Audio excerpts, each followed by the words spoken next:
just so you know. All right, we're live. We're talking about Super Bowl picks. Who's going to win? Is it going to be Tom Brady and the Tampa Bay Bucks? No, just kidding. All right, wrong show. We're talking about cool stuff that's going on today. So we're going to go in reverse order. As you guys know, I'm Ray Wang with DisrupTV Constellation Research, and I got my awesome co-host, Vala Afshar, co-founder, Chief Digital Evangelist at Salesforce, Elle, our producer, and of course, we have our guest, Scott Anthony, coming in from Singapore. He'll be coming in a little bit later, but let's talk to Shazia. Where are you calling in from, and what are we talking about? Hey, everyone. I'm calling in from San Mateo in the Bay Area, and today I'll be talking about the state of consumer credit since the pandemic and how we've been helping our consumers with their financial wellness journey here at Credit Sesame. So excited to be here. Thanks for having me. Hey, thanks a lot. Steve, where are you calling in from, and what are you talking about today? I'm calling in from Cambridge, England. So other side of the pond, though, the accent gives me away as an American, of course. And today we're going to be talking about global talent mobility, which used to mean traditional employee relocations, but the definition has changed completely this year with our shift to remote work. So excited to dig in. All right, very, very cool. We're going to start the show. We're going to close everyone out. This show is sponsored by Robots and Pencils. Please check them out. And now we're going to begin the countdown. So go ahead. Do the honors, Al. 3, 2, 1.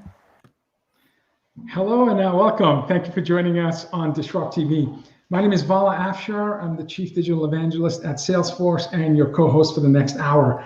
We welcome you to follow us on Twitter at DisrupTV Show. Send Ray, myself, and our distinguished guests your questions live using hashtag DisrupTV, and we'll do our best to answer them.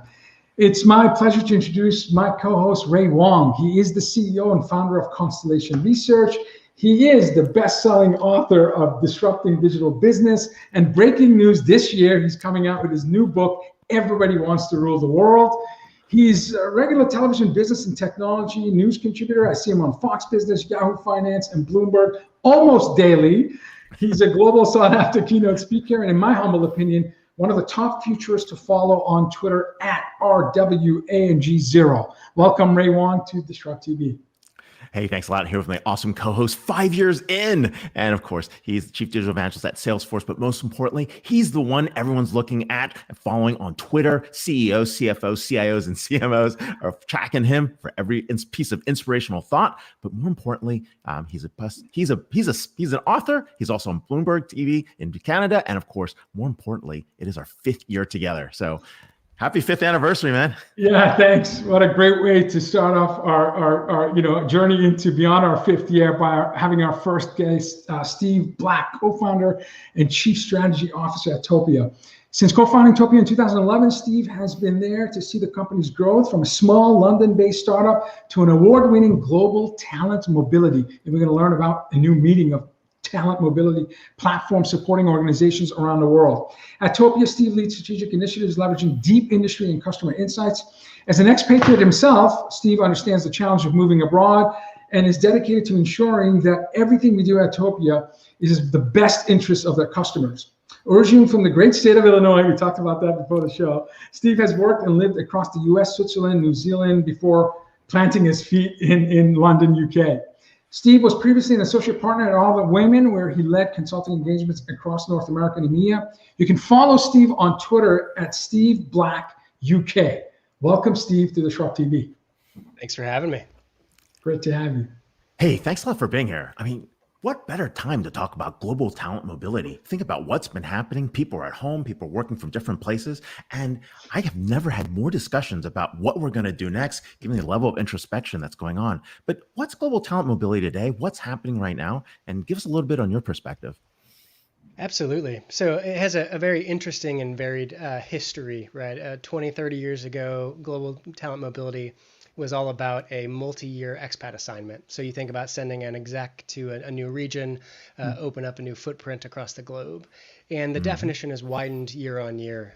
So we've seen growth in cross-border recruiting, right? This explosion in find the best talent and get them to our HQ and let's get going and have an impact. And, really pre-COVID, the next big thing for global talent mobility was owning the compliance risk around business travel. right? Remember that when that was still a thing? Yep. What's that thing And again? we sort of skipped over that. As somebody who used to live on airplanes, we skipped over that and went right to remote work, right? Which was this topic which we'd been talking about for years as the next great thing. 5-10 years from now, we'll all be work from home and on probably talking about WebEx at that time. And what we saw really was that this definition now has to include where are my people working wherever they are, right? So I'm at my house in Cambridge, but I could easily pick up my laptop and, soon maybe hop on a plane and get to France, or if I had a vacation home somewhere around the world, I might have spent the pandemic locked up somewhere else. So it's really much more complex and impacting a lot more employees than ever before. Yeah, we've had the head of McKinsey practice on the show, and he thought that the pandemic led to maybe a 5-year to 10-year range cultural and digital transformation in just 2020 alone. We had head of technology at Accenture, Paul Daugherty, talk about, again, multi-year acceleration, both from, again, acceptance of working from home, so cultural transformation, as well as adoption of like e-commerce, that we actually think we've seen 10 years of adoption just in 2020. So, as of March of last year, certainly for my company of 55,000 employees, light switch, we went to a decentralized digital-only construct.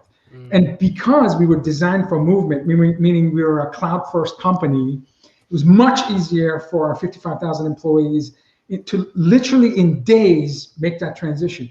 Now, some other companies, obviously, based on their infrastructure and technology and culture, had to, have a longer time period with the shift. What has the pandemic done in terms of talent mobility?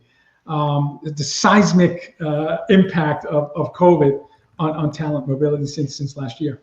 Yeah, incredible. I mean, when the pandemic really hit, sort of March, April timeframe, and COVID sort of first crossed our lips, the question right then was, where are people, right? Who's been to China recently? Who's been to Italy? How do we get them home? So there was this massive, almost, we can tell the world's sort of closing down. Let's get our people, make sure they're safe. And so after that initial sprint, then it started to flip to, okay, well, actually, global mobility has meant physical movement. We're all in lockdown. Sort of, is this the end of mobility, right? So we had all the news stories about employee relocation is dead and business travel is dead and Zoom for life and everything there. And what we saw is, as we got through the summer and into the second half of the year, the conversation then shifted to, hang on a second, everybody's safe. We were now ironed out the kinks of getting onto Zoom and whatnot, but we don't actually know where people are working. We were hearing stories pop up of, hey, I'm at my vacation home in Vail, or I didn't get back from my trip to to Paris or whatever the case may be. And everybody was pretty actually reasonable and relaxed about it, right? Because we were all just trying to figure it out and stay safe along the way. But organizations, started to figure out and twig that actually this is some pretty serious compliance risks, whether that's tax or immigration. You can't actually just stay wherever you want. As much as we like to think as borders is open and the world is free, like there's a lot of laws out there that can catch you up if you're not careful. Was I really in California? No, I haven't been here the whole time. I was in Nevada. Yeah, the state tax is there. Could have been anywhere. I actually had a friend that actually a really high level executive at Microsoft that was in his RV the whole time. Like, I'm not sure how he booked his time. Like, but he literally went around the country like twice. It's crazy. Wow. So you are seeing lots of things like that pop up everywhere. But it is so. But what does this mean though? Does the pandemic change the future of work? I mean, we're talking about you can source talent everywhere. Are we going to see changes in terms of like centers of talent? I mean, are we going to see where people are talking about the exodus of cities and density? We see people moving to other places and other locales for lifestyle reasons, family reasons. Like, is that all part of what you're talking about as well? It is, absolutely, right. And how organizations and individuals go through the evaluation process of, if I want to pick up and move to Scotland from where I am now, probably fine. Actually, not much of an implication from a tax or immigration perspective. If I wanted to go to Germany, big deal. Even just within in the U.S., right, to your point on the sort of California versus Nevada, again, big implications potentially for the company and the individual themselves. And so I heard a great story. It was, I won't sort of say which company, but I was talking to a CHRO, and they managed to find a bunch of hidden employees that had moved across the country during the pandemic. When they said, hey, we're about to send some new company swag out, update your address in Workday. and then poof, all of a sudden we found a few dozen people that aren't in states that they should be in, right? Like, And so I think it's going to be interesting to see, I think the reality is we're going to end up somewhere in the middle of, in the most complex middle ground almost. So yeah. if we're all at home all the time, that's actually pretty easy.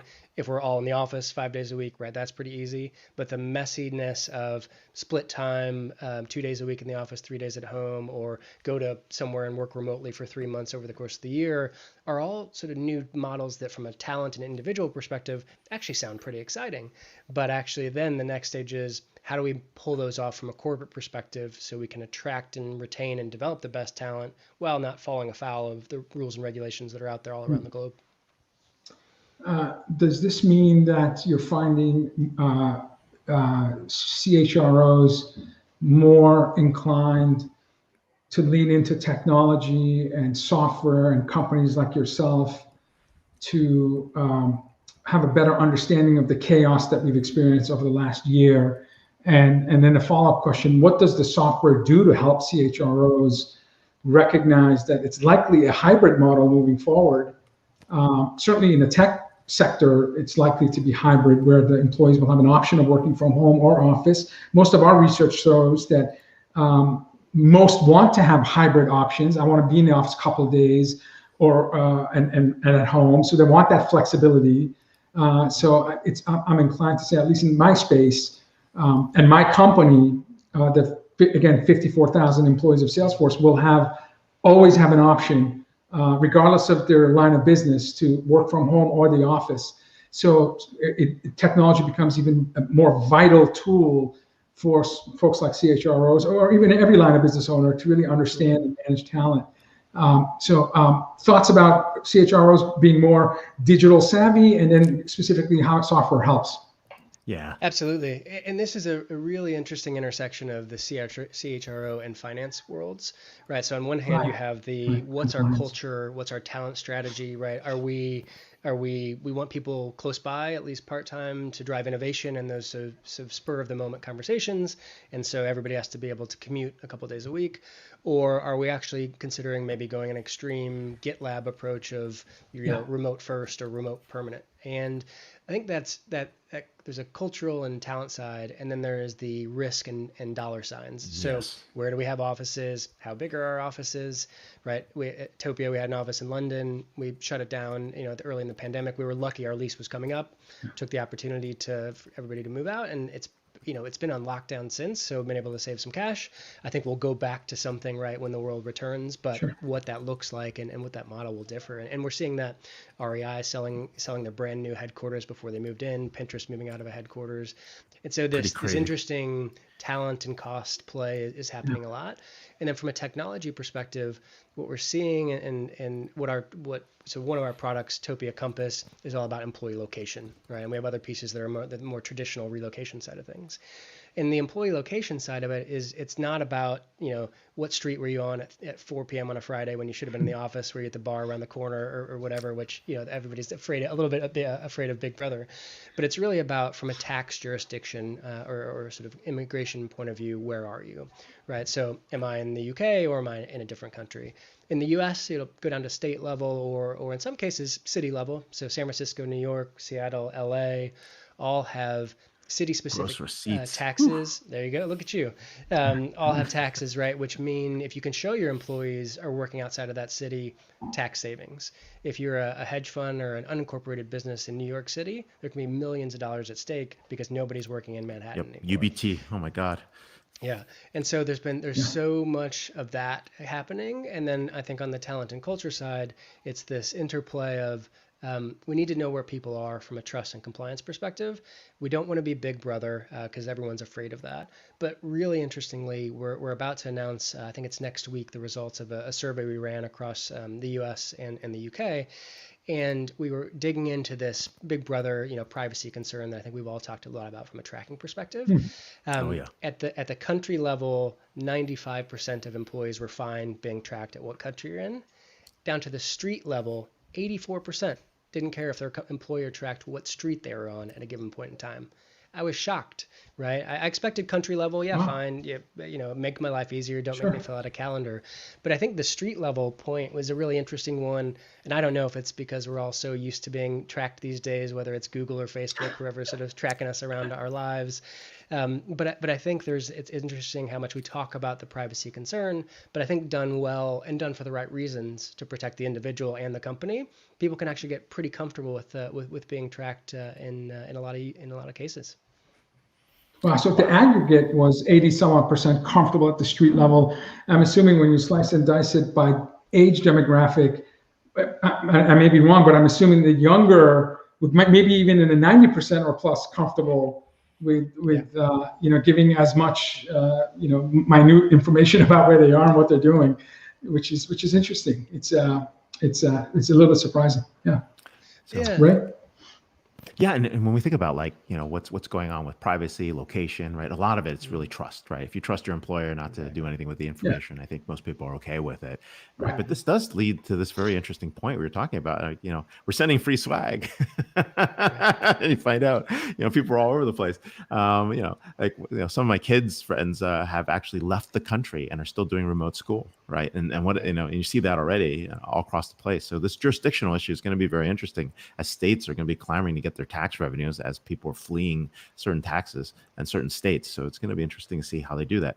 When you manage that risk, and when you think about what that happens in the software along with that, but you guys are also doing other things with talent mobility, right? You're also looking at interest, you're matching what people do. Talk about all the future stuff that's happening that gets you out of the compliance stuff, talks about really the future direction of where you see the company going. Absolutely. And it's one of the things overarching from a vision perspective, right?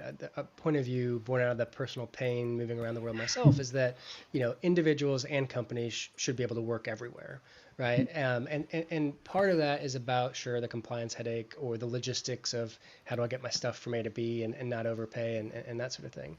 But when I think about the talent piece of the puzzle, and one of the things that I've been really pleased we've been able to do is bring together disparate data, right? So integration and sort of platform play has been at the core of our strategy, because when you look at the traditional decisions around who do I move to a given location for a given opportunity? So I need a tech lead in Vienna, right? Who's the best person for that role? Too often the decision has been on, okay, I could hire somebody locally, maybe haven't been with the company before, but I can avoid that relocation package that might cost me 50 grand.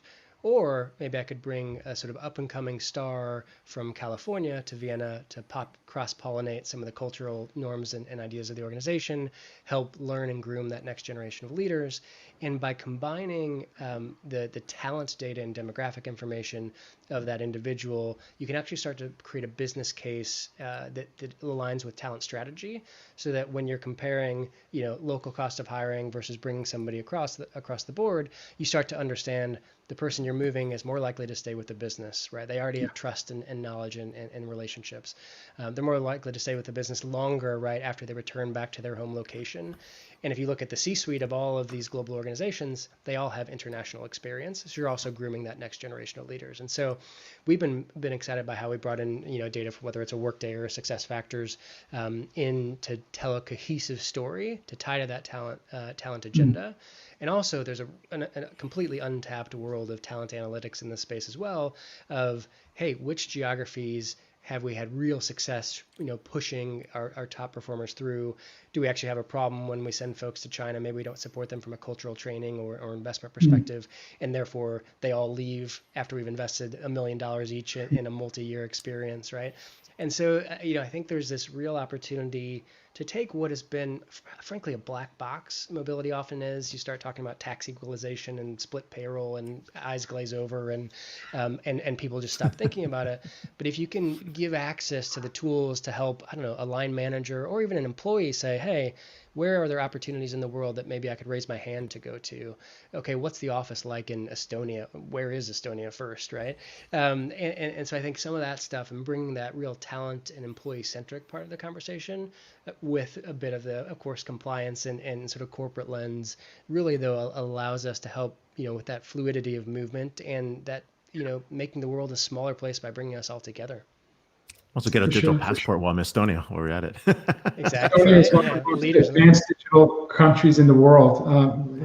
In fact, I think they just got rated the smartest children, have scored the highest score test in Estonia. My final question, Steve, let's assume that the distribution of vaccines continue to ramp and have success. So this time next year, we have you on the show. It's now February 2022. What does business travel look like a year from now? Assuming that, we're able to, be able to manage the pandemic and be in a better position than we are now. Yeah, this is an interesting one, right? Because you hear, man, the death of business travel is a tough one, and as somebody who sort of had multi-year 1K status on United, I'm certainly not maybe missing all the flights, but I'm excited to get back out there a little bit. For me, I think there's the sort of death of business travel is a little bit overblown. I think for three reasons. One, your road warriors that are out there, whether it's your service staff or implementation teams or professional services, there's still a huge piece of the client relationship. It's so hard to build over Zoom. I think we're going to see then the second tranche is sort of the sales arms race, as I like to think about it. So yes, I'm happy to pitch over Zoom if my competitor also is, but I'll tell you what, the moment they're on a plane and in a room, I am too, right? You just can't, right? You can't not be. And then I think the third piece of the puzzle, which is actually really interesting, and I think will offset the fact that a lot of those road warriors will travel less. Maybe it's 60% of what they used to travel otherwise.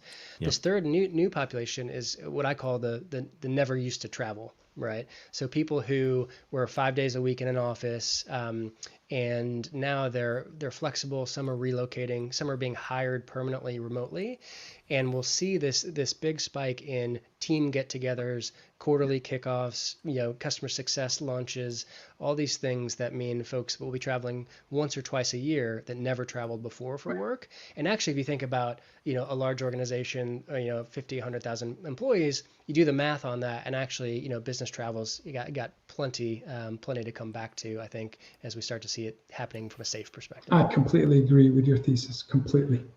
Yeah, we're going to definitely see people wanting to get back together, much more meaningful interactions. We just did a poll today of a bunch of the CIOs for our morning CXO kind of council, and everybody's ready to get back to travel. And you could see the different types of openings in different parts of the country. It's very interesting to see different perspectives. So we're here with Steve Black, co-founder and chief strategy officer at Topia. You can follow him on Twitter at Steve Black UK. And more importantly, he's optimistic about where business travel is headed in 2021 and into the future. So thanks a lot for being on the show. Thank you, Steve. Yes, appreciate it. Thank you. Great insights. And I completely agree. We're going to see a strong appetite to getting back to in-person engagements. Our second guest today is Shazia Virji, Vice President of Credit Marketplace at Credit Sesame. Shazia is a fintech industry leader with more than 10 years of experience in focusing on consumer finance. Shazia is passionate about bringing financial awareness and education to masses to help improve the quality of life for millions of people. Prior to a role at Credit Sesame, Shazia worked at Mint.com, a leading wealth management firm. You can follow her company's work at Credit Sesame, CreditSesame. Welcome, Shazia, to DisrupTV. Thanks so much for having me. Our pleasure. Yeah. Hey, welcome. And more importantly, we're talking about some very important things around personal finance and what's been going on, right? One would assume pandemic, credit scores are disastrous. One would assume like people are actually facing a lot of issues. They're like at home, buying everything online they can, playing video games when they need to, and gambling. No, I'm just kidding. But what's really going on? What's happening since the pandemic? And what credit trends are you seeing across Credit Sesame's membership and clients right now? Yeah, so Credit Sesame is a financial wellness platform, and financial wellness really starts with credit health. So we're really helping our members with their credit, and we have over 15 million members. And through the relationships we've built with these members, we actually have insight into millions of credit scores, millions of credit reports. We really know kind of the detailed behind the scenes, what's going on with our members' credit. And we have an ongoing survey where even pre-COVID, during COVID, even this year, we take a pulse of our members to see what their top priorities are. And so even though everything around us has changed seemingly over the past 12 months, one of the things that hasn't changed is that our members, their continuing top priority is improving their credit. because it's so important. When you have good credit, you can buy a home, you can buy a car, you can start your own business. There's so many things that good credit unlocks for you in overall society. And so we've really seen that is still kind of the continuing thing that our members are looking for. And over the past 12 months, we've seen such a spike in demand even for our platform and services, because now more than ever, it's important to keep on top of your credit, know what's happening, because that really builds the foundation for your future financial success. That makes sense. Yeah, I was gonna say it's crazy story. Like FICO scores hitting record high during the middle of a pandemic. Like, how does that happen? Yeah. It's crazy. Yeah, that's actually one of the very interesting trends that we saw. It's obviously a little bit unexpected, but we looked at our own members, and from March to September of last year, we saw that their credit scores were increasing by an average of 19 points. So that's quite a large increase, and we can attribute that to primarily two things. The first one is the CARES Act that was enacted, and that really helped with forbearance protection. It provided moratoriums on mortgage payments, student loan payments, evictions. So it really provided relief for Americans who really needed it at that time. I think we need to be mindful that those protections aren't going to be around forever, but at least for now, a lot of those are still in place. The second thing that we've seen is the federal stimulus that has come out has been incredibly helpful for Americans who have either lost their jobs or, they are furloughed. So we've actually seen that many Americans who have been able to have taken their stimulus and used it to pay down their debt. And for those who have poor credit, actually paying down debt creates an even larger improvement in their scores. So, that's a really good practice to take if you're able to do that. And we ran a simulation on our members. We love to do simulations at Credit Sesame. We have a great data science team who's looking at this credit data every day. And we took 1 million members and we modeled out what would happen if they were to take the $600 stimulus check, which was the latest round of stimulus, and if they applied that to pay down their credit card debt. And we found that if they did that, 70% of members would see a 19-point increase in their credit score in just 1 month, and 50% of those users could see an increase of 24 points. So, it might not seem like a lot, but it's actually very meaningful. You can qualify for better rates, you can qualify for better access to credit. So that increase is super meaningful, especially for those who are struggling with their credit. As you're talking, I'm thinking, Ray, I'm not sure if I knew my credit score until after graduate school and probably a number of years of working. I was probably 30 years old before I knew my credit score, and thinking back, like why I wasn't mindful of it during undergrad and grad, and really positioning myself to have a better score, because it does impact your purchasing power, your again, better loans. Sometimes employment. No, all of that. I just did. So are there programs where Credit Sesame is trying to reach to a younger demographic, so that when you are ready to contribute to society as a working professional, you don't have that aha moment that, oh wow, geez, I had no idea my those late payments affected my score so poorly. So I'd love to know what your company's doing to position young entrepreneurs and young workforce to have the education necessary to position themselves for success. You hit the nail on the head, right? They're not teaching you about your credit in school. They're not really teaching you about your finances in school. So we really feel that responsibility of bringing awareness and education to the masses. So we have, a large portion of our members who are new to credit. So they've either, they don't have a score, they're not in the credit system, maybe they're immigrants. And so we're really on the forefront of providing them that awareness and understanding of what credit is, what the credit system is. And you really need that awareness before you can even get access to credit. Because if you don't have that kind of baseline of knowledge, it's really hard to get ahead. So, we encourage everyone to at least know what their credit score is, and then dig a layer deeper into the credit report. And we make it really easy. I've taken a look at my credit report. It's rather complicated. There's a lot of different things on there. And so, Credit Sesame, we break it down into bite-sized pieces. Here's your payment history, here are your inquiries, here's what's impacting your score. And it really is understandable then to, someone who knows nothing about credit. Well, Vala, Shazia, I basically signed up for way too many free T-shirts in college, so I had too many accounts. The thing that shows up on the bottom of the credit card, like too many accounts. I had something like 40-some credit cards at one point in time. Wow. What I did with them is a whole other story, not for this show. But yeah, no, just kidding. But yeah, so but this is real, right? I mean, credit does impact your future and what happens. But talk about what poor credit is doing for folks and like that impact, whether not just the financial aspects of poor credit. Yeah, the cost of poor credit is certainly more than financial. It really is a socioeconomic issue. It's a quality of life issue. So we're trying to make a social impact by creating, better access, better understanding of your credit. And we actually surveyed about 5,000 Americans, and we asked them, how has poor credit impacted you in your daily lives?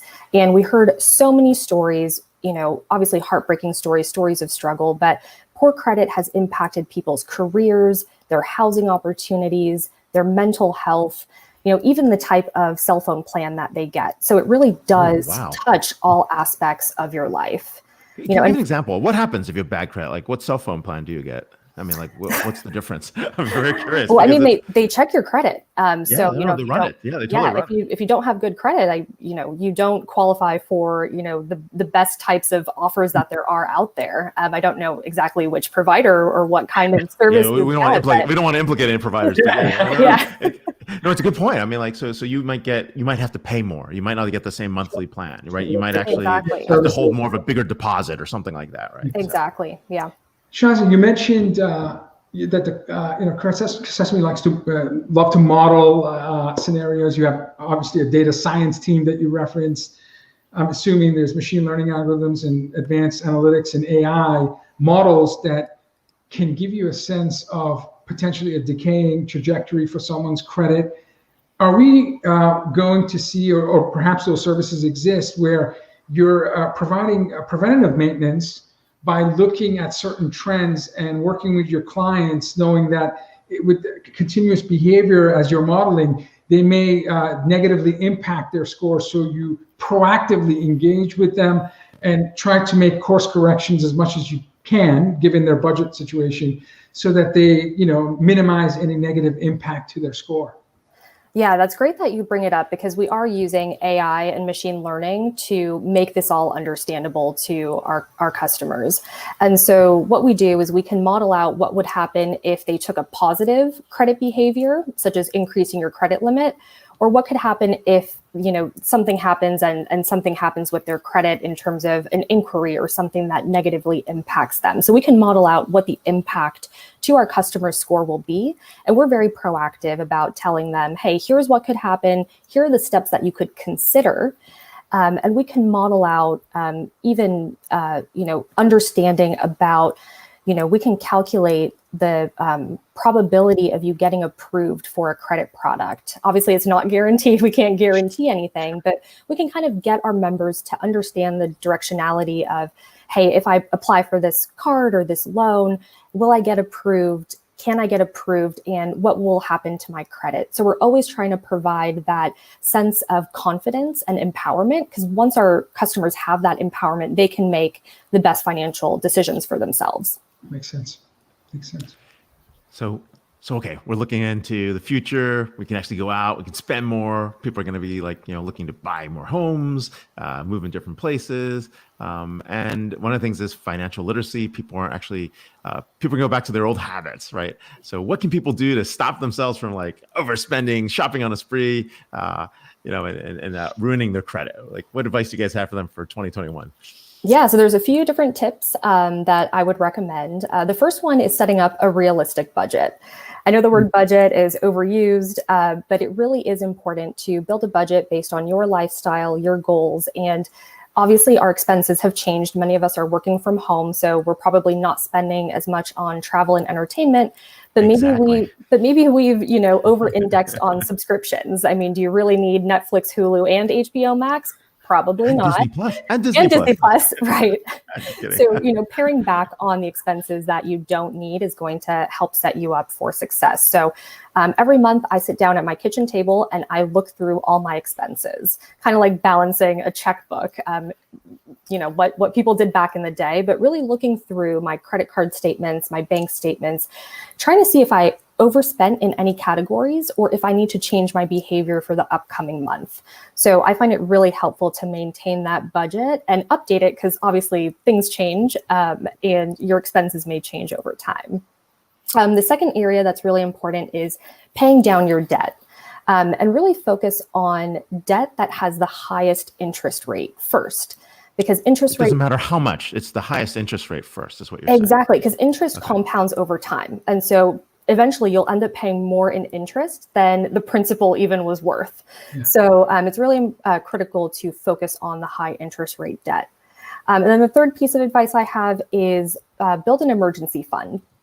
So even if you start off small, that's totally okay. But this is an emergency fund for a rainy day. If something happens, if your car breaks down, if you have a medical bill that you need to pay right away, these things come up. And it is difficult to start saving, especially for the 2/3 of Americans who are living paycheck to paycheck. But even $2 a day gets you over $700 at the end of the year. So, focusing on these good financial habits will kind of create this longer term success in your finances. Great advice, regardless of age, regardless of income. They're just common sense advice. So really appreciate that. My final question, as you look, 3 to 5 years ahead, what does this industry look like? Certainly 2020 was, the year of decentralization, the year of digitization, and so many of life and work habits massively change. You no longer had expenditures associated with commuting. In the last segment, we talked about, less real estate investments for businesses and office space and so on and so forth. Eventually, we're going to, the pendulum will swing back to what was norm in 2019. But, it is going to be a new norm. So when you model your advisory service based on spending behavior, you referenced a 5,000 person survey. So obviously Credit Sesame is constantly looking to learn from the outside in to improve your products and services. But is there something that you think will be fairly disruptive in the next several years in your industry and what your customers expect in terms of products and services from you? Yeah, so I think the first thing that's changed is, this is the digital economy. We've been forced to move to digital. So it is really about your mobile wallet, kind of, this phone that you have here, this is where you can do all of your finances. And we've known that for a while, but it's really forced those who haven't gotten on that train yet to get on board. So you have to really be open to, doing your finances, giving away some information in order to get that value back, that value add service from services like ours at Credit Sesame or through others. And so that's really where I see the trend continuing of the digital wallet becoming the most important part of your finances. I also see that, there's going to be a lot of disruption as a lot of the banks pulled back and tightened their lending standards due to COVID, due to the unemployment and risk that they were seeing in the market. Those banks, as time goes on, they're going to be more able and willing to provide credit to consumers. So credit, I think, is still going to be one of the most important factors that we need to get right in order to get Americans ready to be able to borrow and borrow responsibly. Great answers. I just wrote an article that summarized ARK Invest's vision of mobile wallets. And first of all, it's the lowest acquisition cost for banks is mobile wallets. And the sense of community, the low friction, the mobility elements of it, it's absolutely the future. And frankly, the US is behind the rest of the world when it comes to mobile payments, mobile wallets. So lots and lots of disruptive work in that space. Great. I agree with you 100%. I agree with you 100%. No, this is great. Thanks for being here with Shazia Virji, VP of Credit Marketplace at Credit Sesame. You can follow the company at Credit Sesame. And more importantly, check out all their information on how to be more financially literate and ready for the post-pandemic world ahead of us when we go on a spending spree. So, hey, thanks a lot for being on the show. We'll see you in a bit. Thanks for having me. So, Great. okay. Thank you. That was awesome. Yeah, that's great. So, all right, we're going to. Our next guest is Scott D. Anthony, Strategic Advisor, Managing Director at Innosight. Scott helps leaders design new growth strategies, build innovation capabilities, navigate disruptive innovation, and manage strategic transformation. In his 17 years with Innosight, Scott has advised senior leaders at some of the biggest companies in the world. In 2019, Thinkers 50 named Scott as one of the world's 10 most influential management thinkers. And 2 years prior to that, Scott won the Thinkers 50 Innovation Award. Scott has written extensively around strategy and innovation. He's the lead author of a new book, Eat, Sleep, Innovate, which we're going to talk about. I think it's his 8th book. I made a listing of his books, the Little Black Book of Innovation, Dual Transformation, Seeing What's Next, The Innovator's Guide to Growth, The Silver Lining, Building a Growth Factory, and The First Mile. Ray, I have such imposter syndrome with guests like Scott when they show up on DisrupTV. Scott has authored or co-authored dozens of articles for Harvard Business Review and Sloan Management Review, and has contributed to over 200 articles on Harvard Business Review's online network at hbr.org. Scott's a featured speaker on topics of innovation and growth. He has delivered keynote addresses on 6 continents and on almost all major news, business, and technology global media. Prior to joining Innosight, Scott was a senior researcher with Harvard Business Professor Clay Christensen, managing a group that worked to further Christensen's research on innovation. He's a great follow on Twitter at Scott D. Anthony, A-N-T-H-O-N-Y. Welcome, Scott, to DisrupTV. Well, Ray, thank you very much for having me. I am so thrilled to be part of episode 222, and this is actually 222 is a special number to me. My birthday is February 22nd, so this is that's awesome. for me. Remember to play those lottery numbers. We're in good shape. Scott, hey, it's so awesome to have you here. I mean, look, you've had a close relationship with the father of disruption. Who can forget Clay Christensen? Rest in peace. Tell us about your relationship. How did it get started? How did you meet him? What was that first interaction like? Yeah, Ray, it goes back 21 years ago. I was a student at the time at the Harvard Business School, and I was entering my second year at the Harvard Business School, and I was picking what classes to take. And Clay Christensen was kind of known. He'd written this book, The Innovator's Dilemma, that was a big hot book in the technology industry, but he hadn't really broken through to be kind of the global megastar he would become. And there was this class, first version of the class, called Building and Sustaining a Successful Enterprise. And it wasn't a class that was in high demand, but it sounded kind of interesting. So sounds very interesting, yeah. So. Yeah, and I remember the first day of class. You know, Clay, if you remember him, sadly passed away last year, but very tall, 6 foot 8 inches tall. And he kind of ambles into class. And this is a class about technological change and disruption and so on. And he pulls out acetate slides and he starts to lecture. And this is not what you do. The Harvard Business School is case-based teaching, and people don't do things like this. And some people are like, this is really boring. I was just hooked from the very first slide. I intellectually fell in love, and the rest is kind of history. That's amazing. So I had the good fortune of meeting Professor Clay Christensen. He sent me, a proof copy of my favorite book, How to Measure Your Life, and a signed copy, but a separate note that says, Vala, this is an early copy, so please forgive any mistakes. So, and then of course he sends me a hard copy, and there's a private note in Harvard Business letterhead that's included. So one of the things I learned from this, as you say, global megastar, because by the time this book came out, he's a Hall of Fame thinker, is the level of humility and authenticity and accessibility. When you talked with him, he was so present and made you feel like so I learned so much. I don't want to take the entire 20 minutes off. What did you learn being a student and being a partner and creating value and thought leadership with him? What's the one takeaway that really stays with you, having the honor and the privilege of being a colleague of his? Yeah, well, there's so much that I could say in response to this. And I did have the great fortune to be able to call Clay my teacher, to call Clay my boss, to call Clay my co-author, to call Clay my colleague, and most importantly, to call Clay my friend. And we still are saddened as a community with his way too early passing back in 2020. But if I were to get it down to one thing, and it's hard to get it down to one thing given Clay's intellectual stature, but the one thing I would say is Clay was just relentlessly curious. He was always seeking to learn.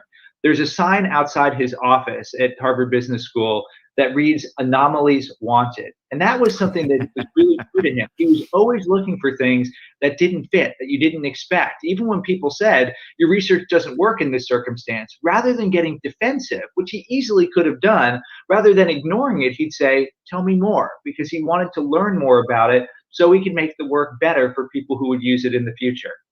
That's awesome. No, that is awesome. That's a great point. And what we've been seeing across the board, right? I mean, this thirst for innovation, this thirst for knowledge. I mean, him and Christine, what a wonderful pair.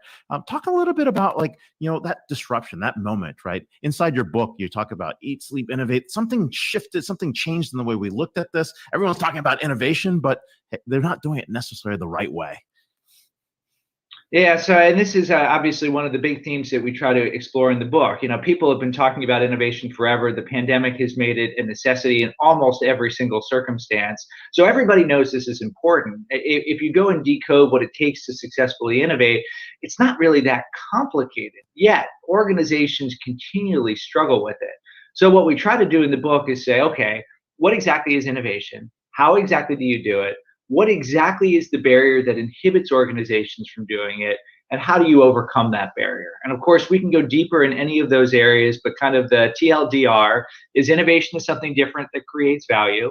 There are 5 behaviors that drive innovation success. The biggest barrier inside organizations is inertia. And the way you overcome that inertia is you hack habits with proven techniques from the behavior change literature. And of course, there's lots more to say, but that's at least the headlines in the book.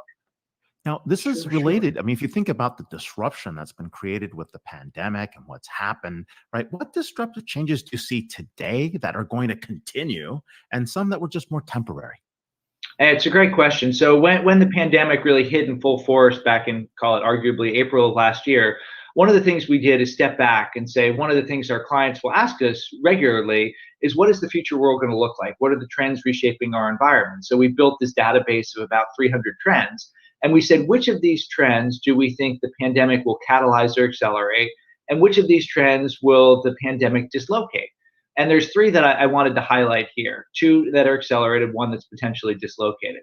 The first acceleration is pretty obvious, the adoption of digital technologies. I think it's obvious but important to state because it's now affected every part of the global economy. There was one big food company we were working with that in March, we told them that digital was important. They said, maybe. In May, they said, yeah, it probably is. In August, they said, this is existential for our organization. So you see that everywhere. The second one that's been catalyzed is the transformation of healthcare. The pandemic has really pushed the rapid adoption of new technologies to remotely treat and monitor and do things at the edges. This was happening already, but the pandemic really put the foot on the gas pedal. The dislocation is there had been a long-term trend towards growth in emerging markets, the emergence of the middle class in many emerging markets. There had been tighter integrations of societies.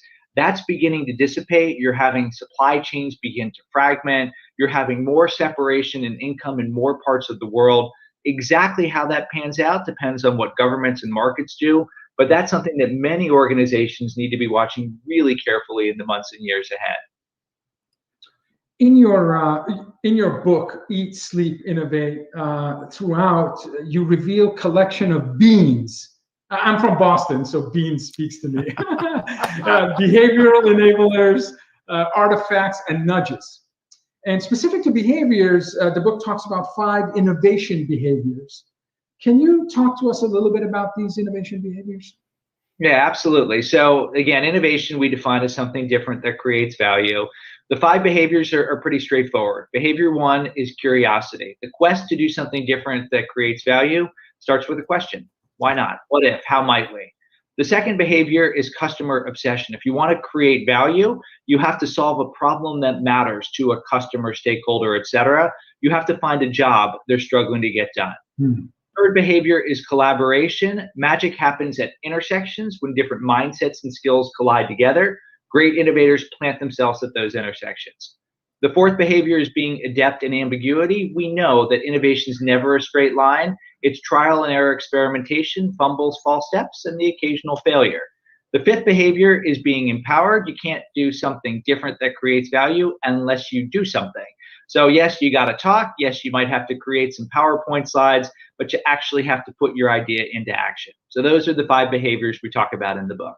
And Scott, are these in order of difficulty, priority? Do you need to have foundational curiosity to be able to achieve the other 4? Or what's the interdependency, or what's the most important muscle you need to develop to have this innovative behavior?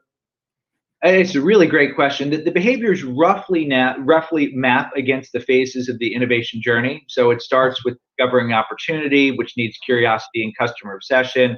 You then have to blueprint an idea, customer obsession, and collaboration helps there. You have to iteratively test and learn it, then you got to scale it. So it roughly follows the phases of that journey.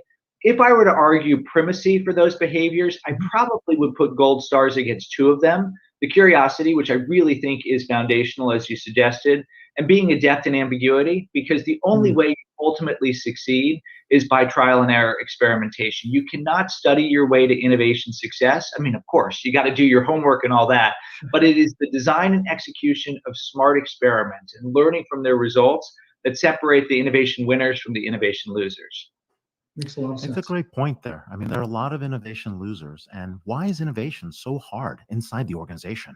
I mean, like, what is that barrier? Is it something that not enough of a burning platform? Is it just, things are going great, we don't have to do anything? Or is it like a skill set? I mean, it seems like so many things can go wrong.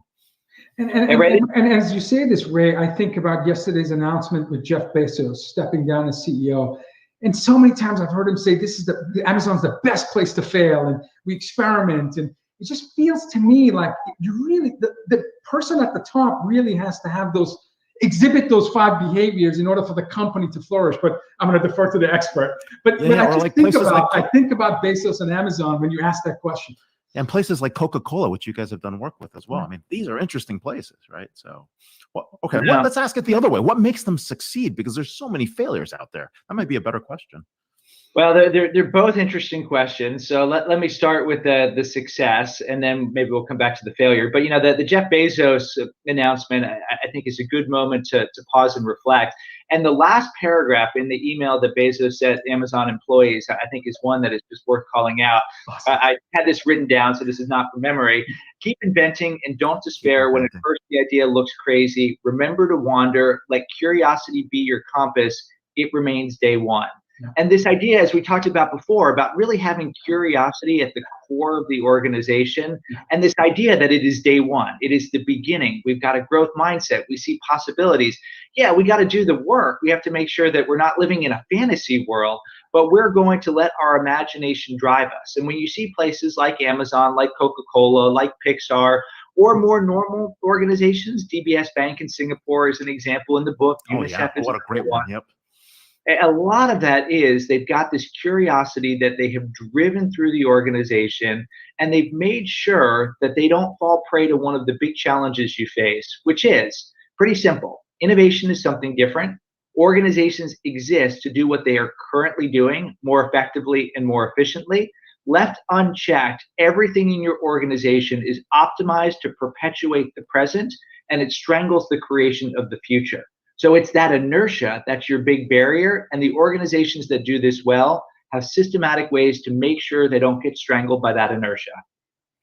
That makes a lot of sense. What a great point. I mean, the growth mindset is so hard, especially in established companies. So it is. So one of the things you mentioned was that there's that idea that innovation requires being comfortable with possibility of failure, understanding that failure is part of the learning journey. The founder of my company, in all his books, references having a beginner's mindset, free of prejudice, curious, hungry. It's like if you have children, you know what beginner's mindset is all about. But so many times they ask you why, until you realize, wow, I really don't understand the core root cause of why things happen. So it humbles you. But and I don't want to put an extraordinary top 10 thinkers 50 on the spot, but I'm going to do it anyway. Have you had any notable failures that you want to talk to us about?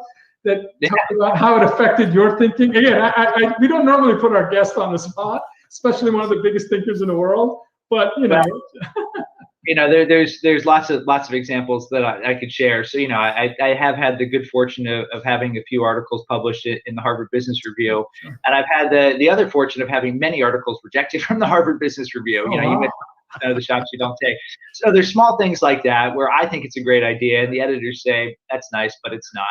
And then, at Innosight, we are, I believe, a very successful consulting company. We are also restless. We were co-founded by the father of disruptive innovation. So we've always been thinking about what else we can do. So we tried newsletters. We tried working with a third party to do train the trainer programs. We tried a couple goes at online platforms. We tried venture capital investing. We tried creating an incubator. We tried lots of other things. I have personally participated in many of those things, and so far the consulting business worked. The fourth go that we have at an online platform seems to be getting some traction, and there have been a lot of things that didn't work, whether it's a big broad business model or when we tried to incubate businesses, some specific things that just reasonably spectacularly flopped. The good news in all of these things is I think the failures have been what Amy Edmondson from Harvard would call intelligent failures, where we were very clear about our assumptions. We had very clear experiments that we ran, and we were honest to ourselves. And we said, if this is not working, we're going to take the learnings out of it and we're going to stop so that we can be better consultants. And when we do it the next time, we can do it even better. That's true. What sage advice? We have lots of startup founders that have been on the show, lots of CEOs, and so there's a lot of entrepreneurs that watch us. So, and what you just said is just great, inspiring advice. That don't give up on yourself, and smart people make original mistakes. The second time you make the same exact mistake is a choice. So that's great advice from you. Sorry, Ray. Hey. No. Getting past Audie and Amy are hard at HBR, so we totally understand. They've seen everything, so if you get something out there, you're doing a great job. It's the encyclopedic memory that gets you. They're like, yeah, back in 1972, we had this one paragraph in this article that already answered that. And you're like, damn. Like, darn. Like, wait, I thought it was a new idea, that happens a lot. Okay, well, let's talk about Singapore. I mean, Singapore's like this bustling place. Expats all come together. This is where the tech scene is, the financial scene. This is the innovation hub. This is the gateway into Greater China. So talk about it. You've lived in Singapore for more than a decade, other than getting good $5 Hainan chicken rice. I mean, tell me what's hot. I mean, what's working and what innovation lessons have you learned there? And what's the startup scene like?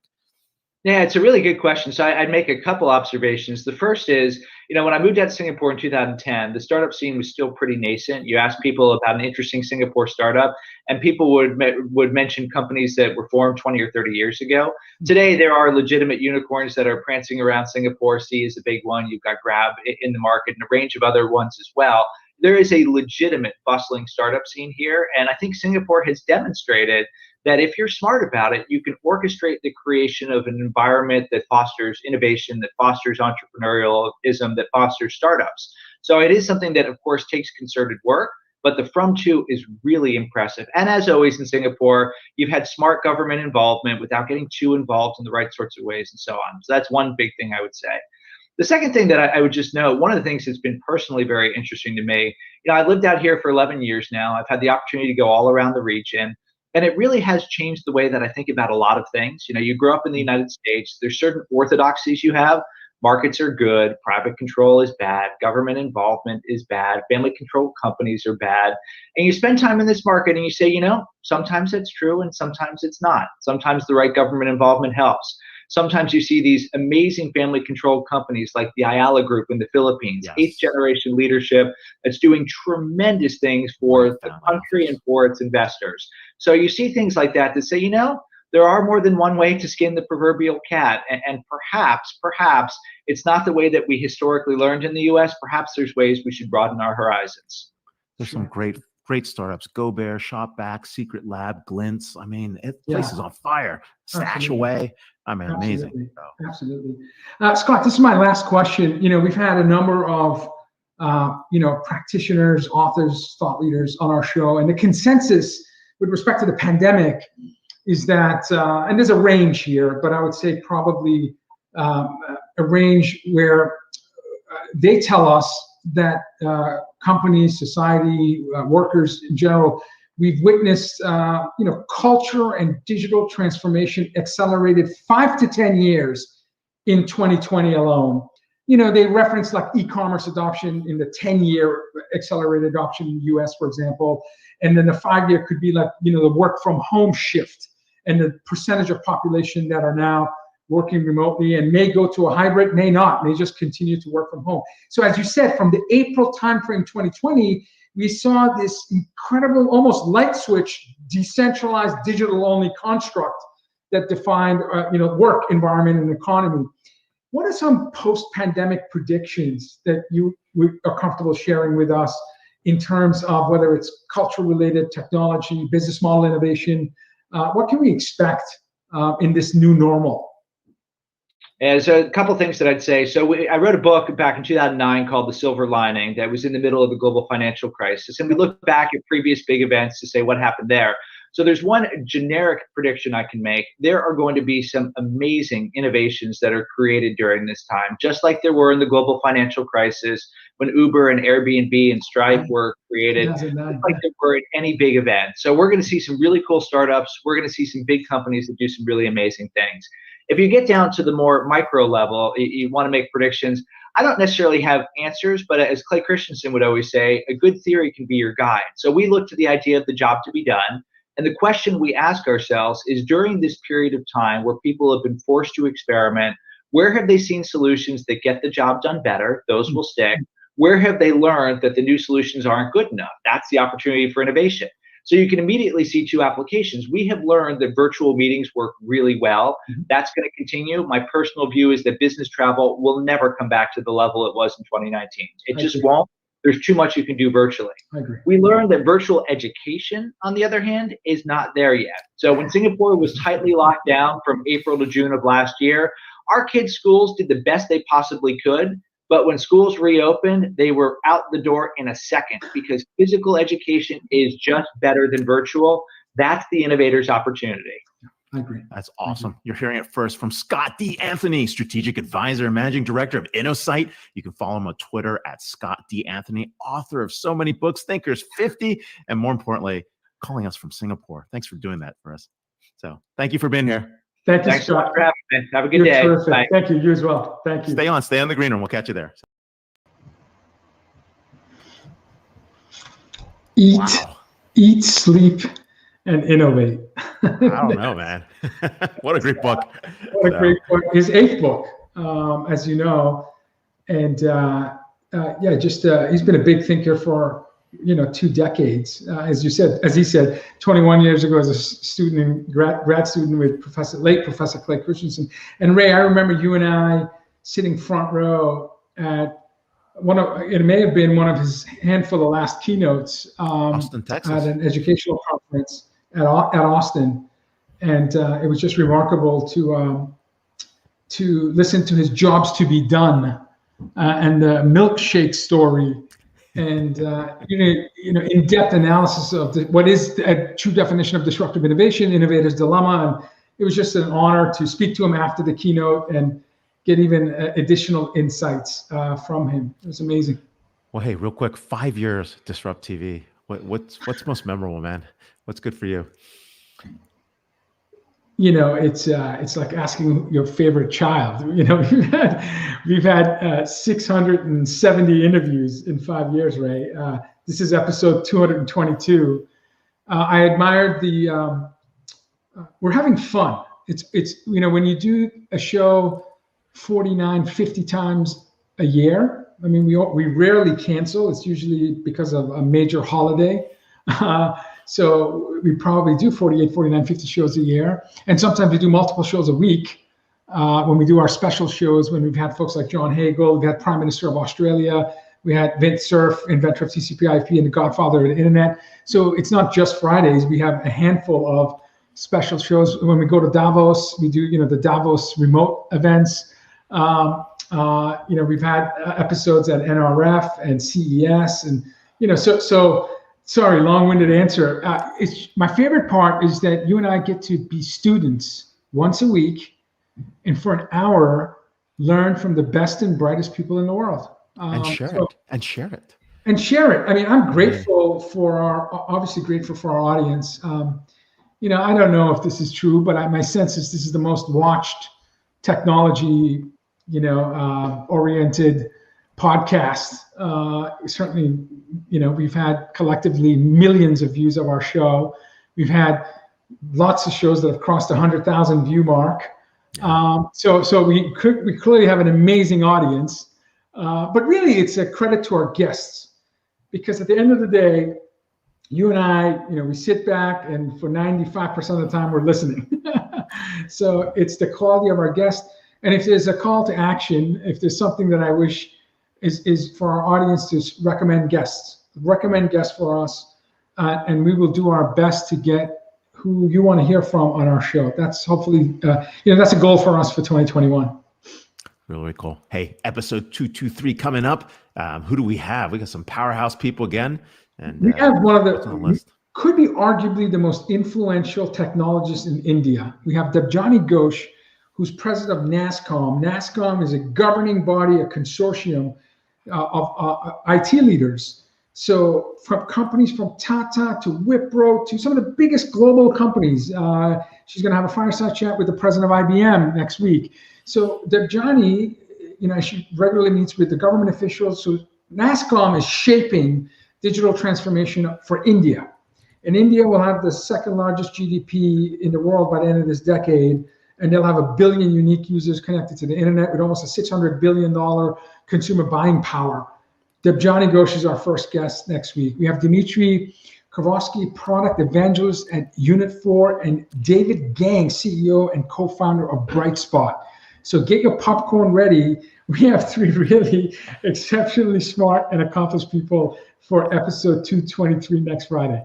And Dimitri just got promoted to chief product officer, I think, this week. So, wow. Yeah. Great. It's a break. Good way to catch him. So, all right. Well, hey, if it's Friday, it's DisrupTV, 11 a.m. Pacific, 2 p.m. Eastern. We're celebrating our 5th year. Thank you so much to our wonderful audience. Thank you to the community. And more importantly, we won't be seeing you on Clubhouse yet. No, I'm just kidding. Maybe we'll see you on Clubhouse. Maybe. Anyways, maybe. So, all right. Take care. Have a wonderful Friday, and see you guys all again. Cheers.